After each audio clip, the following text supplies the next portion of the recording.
So hello everyone, कैसे हैं आप सब? आई होप आप सब अच्छे होंगे। फिर से स्वागत है नई वीडियो में। तो आज हम बात करेंगे यार, एक नया प्रोग्राम लॉन्च हुआ है एचडीएफसी बैंक का, एसीई बैंकर प्रोग्राम भाई, एनआईआईटी अकेडमी है ना। NIIT IFBI academy basically NIIT university है। तो 45 डेज़ का मे बी प्रोग्राम स्टार्ट हुआ है। तो जॉब रोल वगैरह एलिजिबिलिटी ज्वाइन करना चाहिए या नहीं, बर्थ इट है या नहीं, काफ़ी कैंडिडेट पूछ रहे थे और लाइव में मैं बताने वाला था, बट अनफॉर्चुनेटली किसी रीज़न की वजह से लाइव नहीं आ पा रहा हूँ। अभी वर्क प्रेशर ज़्यादा था, तो कल संडे है तो मैंने सोचा चलो यार वीडियो बना के आप लोगों को बता देता हूँ। और बेसिकली मैं रिव्यू कर चुका हूँ इस प्रोग्राम के बारे में और आज हम डिस्कस कर लेते हैं इस वीडियो में। तो वीडियो एंड तक देखेंगे तो hopes it will be helpful for you. If you want start your career to HDFC bank then it will be helpful for you definitely. तो वीडियो एंड तक देखिएगा ज़रूर। तो बेसिकली हम बात कर रहे थे एचडीएफसी बैंक के नया प्रोग्राम आया है, ठीक है, एचडीएफसी बैंक का ACE bankers programme,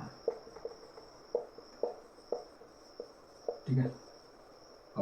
Y N I I T I F B I academy या फिर N I I T university कह लीजिए,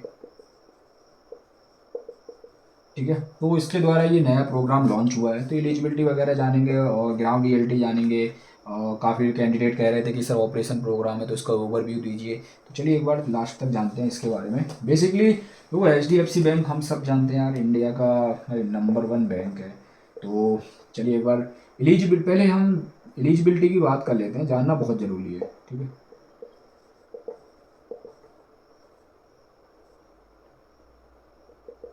एलिजिबिलिटी में आपका आप मिनिमम अंडर ग्रेजुएट होने चाहिए, या फिर आपका 0 से 3 इयर्स का एक्सपीरियंस भी है। अगर एक्सपीरियंस पर्सन है देन आप एलिजिबल हैं डेफिनेटली। अंडर ग्रेजुएट होने चाहिए, 50% होना चाहिए आपका। और रेगुलर डिग्री ज़्यादा प्रेफर करते हैं, बट रेगुलर और ओपन डिस्टेंस वाले अप्लाई कर सकते हैं।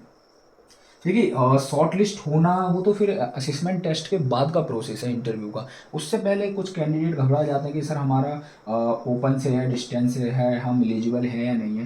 भाई आपने भी तो स्टडी की हुई है ना, आप एलिजिबल रह सकते हैं। ज़्यादा प्रेफरेंस रेगुलर वालों का रहता है, बट ऐसा नहीं। अगर कोई बच्चा डिस्टेंस ओपन से पढ़ रहा तो ऐसा नहीं कि वो टैलेंटेड नहीं होगा, या हो सकता है कि उसके फैमिली में कोई इश्यू हो, या कमाने वाला बंदा अकेला हो, या तो इस तरीके से रीज़न रहते हैं। इस चीज़ को थोड़ा सा कॉरपोरेट को, ऑर्गेनाइजेशंस को देखना चाहिए, ठीक है। तो एलिजिबिलिटी में तो अंडर ग्रेजुएट होने चाहिए, 0 से 3 इयर्स का एक्सपीरियंस वाले कैंडिडेट एलिजिबल हैं, ठीक है। अब प्रोग्राम फीस की अगर हम बात करें वहीं पे तो 1.5 लाख प्लस 18% GST। तो वही कुल मिला के अगर फीस की बात करें तो आपका ओवरऑल यार 1,80,000 के आसपास आपका जाएगा, ठीक है। इतना जाएगा, ठीक है। तो इतने के आसपास इतने में अंडर बजट में आपका हो जाएगा, ठीक है। तो ये तो रही फीस की बात, ठीक है। देन इसके साथ साथ एक बेनिफिट है कि हाँ आपको लोन मिल जाएगा जिसको हम बोलते हैं एजुकेशन लोन। और अगर सेल्फ एम्प्लॉयड हैं तो ठीक है, तब भी आप एलिजिबल हैं। लास्ट आपको 1 साल का पूरा स्टेटमेंट चाहिए, बैंक स्टेटमेंट, ठीक है। और उसके साथ साथ आपका, अगर आप भाई वर्किंग पर्सन है तो आपको भी पता है लास्ट अपना 3 मंथ का सैलरी स्लिप लगता ही लगता है, यू नो वेरी वेल, ठीक है। सैलरी स्लिप तो ये रहता है लोन के लिए। हाँ लोन बिल्कुल मिल रहा है, लोन के लिए आप एलिजिबल हैं, लोन प्रोवाइड कराया जा रहा है, एजुकेशन लोन, अगर आपकी एलिजिबिलिटी मैच होती है तो। भाई एक चीज़ और ध्यान रखिए, एजुकेशन लोन के लिए भाई सिविल स्कोर बहुत इंपॉर्टेंट होता है। काफ़ी कैंडिडेट का सिविल स्कोर लो रहता है, 700+ सिविल स्कोर मेंटेन रखिए एनी हाउ। अगर इससे नीचे जाता है तो लोन तो बहुत मुश्किल हो जाता है, ठीक है। तो ये है आपका ओवरऑल फीस और एलिजिबिलिटी, ठीक है। हम ग्राउंड रियलिटी पे भी जानेंगे, ठीक है। अब हम बात करते हैं कि सीटीसी क्या रहेगा, ग्रेड क्या रहेगा। तो अगर सीटीसी की हम बात करें वहीं पे कॉस्ट टू कंपनी बात करें तो 4.4 लाख आपका पर एनम, ठीक है। मतलब 4.4 लाख स्टार्टिंग सीटीसी है। और उसके साथ साथ अगर हम पोस्ट की बात करें, आपकी पोस्ट क्या रहेगी, तो यहाँ पे आपको मिल रहा है, ठीक है, असिस्टेंट मैनेजर या फिर रिलेशनशिप मैनेजर कह लीजिए, ठीक है। या और वो डिपेंड करता है, जैसे आपको जब आप जाते हैं ट्रेनिंग कर लेते हैं। अब ट्रेनिंग ड्यूरेशन भी जानना ज़रूरी है होगा, ठीक है। ट्रेनिंग ड्यूरेशन आपका हो गया 45 डेज़ का है। कैंपस ट्रेनिंग है, आपको जाना पड़ेगा, ठीक है। कैंपस ट्रेनिंग है और 45 डेज़ की। भाई आपको 7,500 का स्टाइपेंड भी मिलता है, ठीक है, एकेडमी में ही, ठीक है, ड्यूरिंग ट्रेनिंग के दौरान ही आपको मिलेगा 7,500 स्टाइपेंड, ठीक है। देन 45 डेज के बाद आपको एक सर्टिफिकेट भी इश्यू होता है, और उसके साथ साथ प्लस आपका ऑन रोल जॉब स्टार्ट हो जाता है, ठीक है। ऑन रोल जॉब स्टार्ट हो जाता है एज अ AM या फिर RM, ठीक है। तो ये रहता है आपका पूरा एक ड्यूरेशन, पोस्ट एट ऑल। अब इन हैंड्स अगर हम बात करते हैं, it will B depend on location. देखो कोई भी CTC होता है डियर, तो सैलरी आपकी लोकेशन पे भी वेरी करती है। ये फिक्स्ड दिखा रहे हैं इसमें, ठीक है, कि 4.40 रहेगी, मतलब 4.5 लाख के आसपास आपका CTC रहेगा। वहीं अगर हम बात करें तो इन हैंड आपका देखो PF कटता है, तो काफ़ी लोग ध्यान दीजिए, ग्रेजुएटी कटती है, उसके पास एक दो प्लस और चीज़ें कटने के बाद अगर सैलरी हम माने तो आपका ओवरऑल 28,000 से लेकर और मिनिमम 32,000 के बीच में रह सकता है, मैक्सिमम 28 से 32 के बीच में। अब ऊपर नीचे देखो अप एंड डाउन हो सकता है सैलरी, ऐसा कुछ नहीं है। PF कितना कट रहा है आपका, ग्रेचुइटी कितनी कट रही है, अदर कुछ क्या कट रहा है, उसके हिसाब से PF अप एंड डाउन हो सकता है, तो इन हैंड इतना आएगा, ठीक है। और 1.5 लाख प्लस GST, तो मतलब 1,70,80,000 के आसपास आपका फीस रहेगा। उस हिसाब से प्रोग्राम बहुत वर्थ इट है, प्रोग्राम वर्थ इट है। दूसरी बात, काफ़ी कैंडिडेट कह रहे थे कि सर ऑपरेशन जॉब मिलेगी या फिर सेल्स जॉब रहेगी। देखो मैं आपको एक चीज़ ना क्लियर कर दूँ, अगर आपको कोई भी एकेडमी, मैं बोलता हूँ आपको कोई भी एकेडमी बोलती है कि ऑपरेशन जॉब रहेगी, एक टाइम को एग्री करिए, ठीक है चलो ऑपरेशन जॉब रहेगी, बट ऑलवेज रिमेंबर, आपका हमेशा से जब आप बैंक में जाते हैं तो सेल्स प्लस ऑपरेशन रहता ही रहता है, ऑपरेशंस और सेल्स मिक्स रहता है। अब कभी कभी क्या होता है ना, 70% सेल्स होता है तो 30% ऑपरेशन होता है, कहीं कहीं पे भाई सेल्स 30% रह जाता है तो 70% ऑपरेशन होता है, कहीं कहीं सेल्स ही 100% होता है एज अ फ्रेशर जब आप जाते हैं, ठीक है। और ठीक है, फ्रेशर्स वहीं कहीं कहीं 100% ऑपरेशन भी रहता है, ठीक है, एज अ फ्रेशर अगर हम बात करें तो ये डिपेंड करता है कि भाई आप सबसे पहले आप ब्रांच में जा रहे हो या फिर आप कॉर्पोरेट ऑफिस में जा रहे हो, इट विल बी डिपेंड। को ब्रांच में जा रहे हो तो भाई सेल्स रहता ही है कंपलसरी, क्योंकि वहाँ पे आपके जो RA होते हैं, रिपोर्टिंग अथॉरिटी, वो आपके या तो BM सर होंगे या फिर DBM सर होंगे, या फिर आप किसी के टीम में काम करोगे, चाहे वो BSM हो या फिर अदर कोई भी पर्सन हो, ठीक है। तो ये रहता है कि वहाँ पे कॉर्पोरेट में भी एज अ TL आपके रहते हैं, आपके RA भी रहते हैं, बट कॉर्पोरेट में कभी कभी क्या होता है ना कि कॉर्पोरेट में हाई चांस रहता है ऑप्स का, ऑप्स मतलब ऑपरेशन वर्क का, क्या 70+% हमारा ऑपरेशन रहेगा, remaining on calls 30+% sales. But अगर BRM डिपार्टमेंट दिया, वर्चुअल रिलेशनशिप मैनेजर, तो आप समझ लीजिए कि यहाँ पे 90+% आपका सेल्स रहने वाला है HDFC में, रिमेनिंग 10% कुछ आपका ऑप्स का वर्क रहेगा। भाई ब्रांच बैंकिंग दिया तो एक चीज़ याद रखिए, यहाँ भी 90+% आपका सेल्स रहेगा, रिमेनिंग 10+% आपका ऑप्स रहेगा।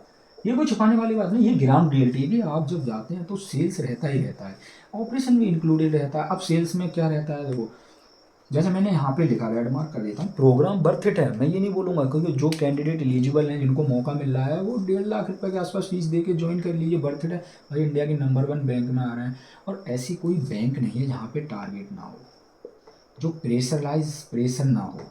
मैं भी फाइनेंस में हूँ, सेल्स में हूँ, प्रेशर रहता है, लाइव नहीं आ पाता हूँ 10-10 दिन से, ठीक है, वीडियो जल्दी नहीं आ पाती हैं। अब टाइम निकाल के वीडियो बनाता हूँ तो कई लोग बोलते हैं सर आप व्हाट्सएप पे रिप्लाई नहीं दे रहे हैं, सर आप कमेंट का रिप्लाई नहीं दे रहे हैं, और सर फ्रॉड है, सर ये है वो है। तो भाई अगर कोई बंदा अपना काम करने के साथ साथ आप लोगों को भी कुछ एक दो चीज़ें एडिशनल आपको कुछ बता रहा है, कुछ इन्फॉर्मेशन शेयर कर रहा है, तो ये आपके लिए अच्छी बात होनी चाहिए कि एक बंदा यूट्यूब पे है, वो हमें कुछ चीज़ें ऐसी एडवांस ऐड कर रहा है हमारी स्किल्स में जो हमारे लिए बेनिफिशियल होंगी एज अ फ्रेशर या फिर एक्सपीरियंस पर्सन। हर इंसान डिफरेंट डिफरेंट सेक्टर का नॉलेज रखता है, कोई IT का रखता है तो मैं उससे सीखता हूँ, कोई जैसे मैं फाइनेंस बैंकिंग का रखता हूँ तो मैं उन लोगों को भी बता देता हूँ। तो ये तो अच्छी चीज़ है कि एक दूसरे से हम मिल के चलेंगे, तभी तो देश आगे बढ़ेगा, तभी तो जो यूथ हैं उनकी ग्रोथ होगी, आगे आने वाली जनरेशन की ग्रोथ होगी, और जनरेशन की ग्रोथ होगी डेफिनेटली हमारी कंट्री की ग्रोथ होगी। आप इंडिविजुअल अपने बारे में सोचिए, दैट्स गुड थिंग, लेकिन उसके साथ साथ अगर आप कुछ सीख जाते हैं तो कहते हैं ना, हमारे गांव में एक कहावत है कि ज्ञान बांटने से ही बढ़ता है। अगर आपके पास ज्ञान है तो उसको बांटने से बढ़ता है, ठीक है। दूसरी बात क्या है कि जिस आप कोई भी पेड़ लगाते हैं ना तो वो पेड़ फल भी देता है और वो पेड़ छाया भी देता है, ठीक है ना। ऐसे ही अगर कोई चीज़ स्टार्ट करते हैं आप अपने करियर में तो आप उस चीज़ को ऐड करते रहते हैं स्किल्स में, नॉलेज में, और वो आप आगे आने वाली जनरेशन को बता सकते हैं, तो वो लोग आपकी रेस्पेक्ट करेंगे कि हाँ चलो सर को नॉलेज है। तो कभी कभी किसी के पास टाइम नहीं होता तो वेट कर लीजिए व्हाट्सएप पे, फिर टेलीग्राम पे या फिर यूट्यूब पे। मैं फ्री होता हूँ, मैं रिप्लाई सबके रिप्लाई सो दे टाइम सबके रिप्लाई करके सोता हूँ। कई लोग मेरे से 2-2 3-3 साल से जुड़े हुए हैं। तो एक ये वो होता है कि अब जल्दबाजी जिसके अंदर है, जिसके अंदर पेशेंस लेवल नहीं है, तो वो बंदा कॉर्पोरेट में टिकने लायक नहीं होता, फायर कर देते हैं तुरंत प्राइवेट सेक्टर में, ये आपको पता होनी चाहिए। तो अभी हम प्रोग्राम की बात कर रहे थे, बहुत ही वर्थ इट प्रोग्राम लगा मुझे। अब देखो ग्राउंड रियलिटी की हमने बात करना चाह रहे थे, काफ़ी कैंडिडेट बोलते हैं, तो यही ग्राउंड रियलिटी है, ठीक है। ग्राउंड रियलिटी यही है कि हाँ सेल्स भी रहेगा, ऑपरेशन भी रहेगा, कहीं कुछ है नहीं। ये अगर ब्रांच में जाते हैं तो ये रहता है, कॉर्पोरेट में आते हैं तो ये रहता है, ठीक है। अब वहीं थोड़ा सा कुछ एक दो चीज़ और ऐड कर दे रहा हूँ मैं, ज़्यादा वीडियो लंबी ना करें। एसी बैंकर्स प्रोग्राम भाई बेस्ट रहने वाला है, आप लोग चाहें तो ज्वाइन कर लीजिए बिल्कुल, ठीक है। हम ACE, ठीक है, बैंकर्स प्रोग्राम के ऊपर वीडियो बना रहे हैं, उसी की बात कर रहे हैं। और रिव्यू करने के बाद मैंने आज 3-4 दिन का टाइम लेकर कैंडिडेट से ये वीडियो बनाई। और NIIT यूनिवर्सिटी की मैं चेक कर रहा था, तो भाई बहुत ही टॉप लेवल की यूनिवर्सिटी है, ठीक है, आपको ज्वाइन करना चाहिए। और HDFC बैंक का आप सब जानते हैं, यहाँ से अगर आप करियर स्टार्ट करते हैं और अगर 1 to 2 ईयर्स का आपने एक्सपीरियंस ले लिया, तो बिलीव मी आप आगे ICICI अदर बैंक में स्विच करिए, 30 to 40% हाइक मिलेगी। देखो 2 साल बाद स्विच करते हैं तो डेफिनेटली अगर यहाँ AM पे जा रहे हैं तो वहाँ पे DM1 पे जाएंगे। 2 साल बाद आपका ग्रोथ हो जाता है, ठीक है, 2 साल बाद आपकी ग्रेड चेंज हो जाती है। चाहे अगर आप HDFC में भी रह रहे हैं फिर भी आपका 2 ईयर्स बाद ही प्रमोशन होता है, प्रमोशन आपका 2 ईयर्स बाद ही होता है। तो डियर फ्रेशर्स जो भी ज्वाइन करना चाहते हैं, क्या दिक्कत है, सेल्स टारगेट वो हर जगह रहने वाले हैं। खाली बैठ के भी ज़िंदगी मतलब एक बोझ लगने लगती है। लोग चाहे वो फिर फैमिली हो, एक टाइम को पड़ोसी हो, हर कोई फिर ना वो बोलने लगता है, खुद की अंदर आत्मा ही बोलती है यार क्या फ़ायदा इतनी पढ़ाई करके, या पढ़ाई करके जब तुम कुछ कर ही नहीं रहे। फिर हम भटकते रहते हैं इधर उधर की जॉब के लिए। इससे अच्छा है कि आप अगर आपके पास फंड है, आपके पास बैलेंस है, ठीक है, तो आप भाई 1.5 लाख रुपए लगाकर फीस चले जाइएगा, कर लीजिए HDFC बैंक में, एटलीस्ट करियर तो स्टार्ट कीजिए कम से कम। वो एक अलग की बात है कि आप सेल्स में जा रहे हो, ऑपरेशन में जा रहे हो, वो एक अलग बात है ना। कितना टारगेट प्रेशर है, कितना आपको सुनाया जा रहा है, क्या मैनेजर बोल रहे हैं, वो टोटली डिफरेंट थिंग है। उसको तब सोचिएगा जब आप आ जाएँ, ठीक है। अब थोड़ा सा और ऐड कर देता हूँ कि आपको किस चीज़ की मेन फोकस किस चीज़ पे रखना चाहिए जब आप HDFC बैंक में आते हैं या फिर किसी भी बैंक में जाते हैं, ये सबके लिए है, ठीक है। तो मेन फोकस बहुत ज़रूरी है, पता होना चाहिए कैंडिडेट्स को कि मेन फोकस किस पे रखना चाहिए, ठीक है। मेन फोकस सबसे पहले फाइनेंशियल प्रोडक्ट पे रखिए, दिख रहा है आपको, ठीक है। फाइनेंशियल प्रोडक्ट पे आपको सबसे ज़्यादा सीखना है। फाइनेंशियल प्रोडक्ट में आपका आता है, थोड़ा वीडियो लंबा हो सकता है, सॉरी मैं। फाइनेंशियल प्रोडक्ट में आपके आते हैं, ठीक है, अकाउंट्स, जैसे कि सेविंग अकाउंट हो गया, ठीक है, इसी तरीके से सैलरी अकाउंट हो गया, और फिर आपका करंट अकाउंट हो गया। अकाउंट्स आते हैं, म्यूचुअल फंड आते हैं, FD आती है, डीमैट अकाउंट का आता है, ठीक है, डीमैट अकाउंट होता है, ठीक है, क्रेडिट कार्ड आते हैं, डेबिट कार्ड आते हैं, ठीक है। और इसके साथ साथ आपका फाइनेंशियल प्रोडक्ट में लोन आते हैं कई तरीके के, ये सब आपको सीखना है, जैसे कि HL home loan, personal loan, gold loan, ठीक है, और आपका व्हीकल लोन हो गया। वहीं आपका और भी जो लोन होते हैं एक्स्ट्रा, ठीक है, MSME का लिए हो गया लोन। तो इस तरीके से लोन का एक सेक्शन आता है। ये सब देखो, ये सब बहुत सीखने वाली चीज़ है, आपको सीखनी चाहिए। और उसके साथ साथ आपका म्यूचुअल फंड हमने ऐड कर दिया, जिसमें SIP होता है और लमसम होता है, ठीक है। तो भाई FD में आपको पता है FD और RD दोनों आते हैं। डीमैट अकाउंट हो गया ट्रेडिंग वगैरह के लिए, क्रेडिट कार्ड, डेबिट कार्ड, ठीक है, लोन हो गए आपके, और ये अकाउंट्स हो गए, इतने तरीके के। बाकी उसके साथ साथ अदर और भी चीज़ें होती हैं, जैसे कि कॉलिंग वर्क हो गया, ठीक है। और एक चीज़ और है, इंग्लिश को आप अपनी इम्प्रूव कीजिएगा। जब आप कोई भी बैंक में आते हैं, लोकल लैंग्वेज के साथ साथ इंग्लिश इंपॉर्टेंट है। क्या पता ट्रांसफ़र कहाँ दे दिया जाए आपका आगे, तो टिकने के लिए आपको इंग्लिश आ रही है ना, then you will survive. NRI department दिया, ठीक है, नॉन रेजिडेंशियल जो इंडियन होते हैं, जो आउट ऑफ कंट्री आते हैं, वो ज़्यादातर फिर इंग्लिश में ही बात करते हैं, फिर वहाँ पे आप फंस जाते हैं। तो इंग्लिश पे थोड़ा सा ध्यान रखिएगा। तो वाकई मुझे AC बैंकर प्रोग्राम बहुत अच्छा लगा, बर्थ प्रोग्राम है डियर कैंडिडेट, आप लोगों को करना चाहिए। और अंडर 2 लाख में सबसे बेस्ट प्रोग्राम, 45 डेज़ का प्रोग्राम, 45 डेज़ के बाद आपको ज्वाइनिंग मिल जाएगी, ठीक है। और ज्वाइनिंग में हो सकता है इंस्टेंट ज्वाइनिंग मिल जाए, सर्टिफिकेट भी मिलेगा, हो सकता है कि 10-15 दिन ले एकेडमी, बट हाँ प्रोग्राम बहुत अच्छा है। एसी बैंकर प्रोग्राम की आप बात कर रहे थे, और कोई सा भी प्रोग्राम कीजिए, सेल्स और ऑपरेशन रहते ही हैं, वो कहीं नहीं बचने वाले हैं आप। बस थोड़ा आपके बजट के ऊपर ध्यान रखिएगा, बजट आपकी फैमिली का कैसा है, आपका बजट कैसा है, उस हिसाब से। अब क्या प्रोसेस रहता है, देखिए एक बार प्रोसेस जान लेते हैं। प्रोसेस की अगर हम बात करें तो एप्लीकेशन फॉर्म फिल कर दीजिए, ठीक है। फिर उसके बाद आपका असिसमेंट टेस्ट होगा, उसके बाद हो सकता है कि आपका ऑनलाइन इंटरव्यू हो, ठीक है, एआई।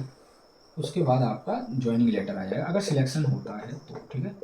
और वहीं लेटर, और वहीं पे आप इंडियन होने चाहिए, ठीक है, नागरिकता आपकी भारतीय होनी चाहिए, इंडियन रेजिडेंसी होनी चाहिए आप, ठीक है। और या तो आपका आधार कार्ड चाहिए, आपका पैन कार्ड चाहिए, ठीक है। उसके साथ साथ अगर डीएल है, it will be best for you. और फिर आपके जो एजुकेशनल सर्टिफिकेट होते हैं, ठीक है, ये सब चाहिए रहते हैं, ठीक है। इससे ज़्यादा कुछ नहीं। और अगर हाँ इनकम प्रूफ है फादर का, then it will be best. कोई डोमिसाइल है तब भी कोई दिक्कत नहीं, कभी कभी मांग लेते हैं, अदरवाइज नहीं। कास्ट सर्टिफिकेट भी कुछ लोगों का रहता है तो वो भी ठीक है। अदरवाइज ये मेन डॉक्यूमेंट्स हैं, ठीक है। आधार कार्ड, पैन कार्ड, डीएल है तो ठीक है, और एजुकेशन और सर्टिफिकेट्स बस, जो जैसे कि आपका डिग्री हो गया, तो ये सारी चीज़ें मांगते हैं।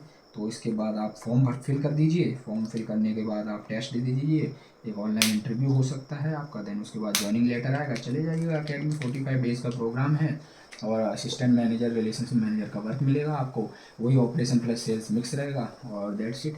एसी बैंकर प्रोग्राम मुझे काफ़ी अच्छा लगा भाई, शॉर्ट ड्यूरेशन का प्रोग्राम। और एनआईआईटी यूनिवर्सिटी पे मैंने अभी रिसर्च किया, रिव्यू किया, बहुत अच्छी यूनिवर्सिटी है एनआईआईटी अकेडमी, IFBI वाली अकेडमी यूनिवर्सिटी जो है काफ़ी अच्छी है, प्रोग्राम जो करा रही है, ठीक है, HDFC बैंक का, उसमें 100% आपको जॉब मिलेगी ही मिलेगी, ठीक है। बाकी कोई क्वेरीज है आप लोग ऐड कर सकते हैं कमेंट में, अपना ओपिनियन ऐड कर सकते हैं, ठीक है। और अगर वीडियो आपको सही लगती है तो अपने दोस्तों को ज़रूर फॉरवर्ड कीजिए, ताकि जो फ्रेशर्स हैं, करियर स्टार्ट करना चाहते हैं, उनको पता चले। बाकी न्यू प्रोग्राम में सबसे बेस्ट प्रोग्राम ये रहने वाला है अब तक का, एनआईआईटी यूनिवर्सिटी से, ठीक है, HDFC बैंक का 45 डेज़। और तो अगर ज्वाइन करना चाहते हैं तो it will be best for you, birthday program है, फ्यूचर करियर डेफिनेटली अच्छा रहेगा, क्योंकि आप HDFC बैंक में वर्क करेंगे, इंडिया की नंबर 1 बैंक, इसका एक्सपीरियंस टॉप लेवल पे काउंट होता है, वर्ल्ड के टॉप फाइनेंस सेक्टर में भी आता है HDFC ग्रुप, अगर आपको पता होगा तो करिए फिर करियर स्टार्ट। कोई कुछ जानना चाहते हैं तो कमेंट कर दीजिए, टेलीग्राम व्हाट्सएप चैनल ज्वाइन कर लीजिए, लिंक डिस्क्रिप्शन में। आपको जॉब के लिए भी ईजी रहेगा, ठीक है, कहाँ जॉब है, कहाँ वैकेंसीज हैं, तो वो हेल्पफुल रहेगा। बाकी प्रोग्राम वर्थ इट है। Thank you, all the best.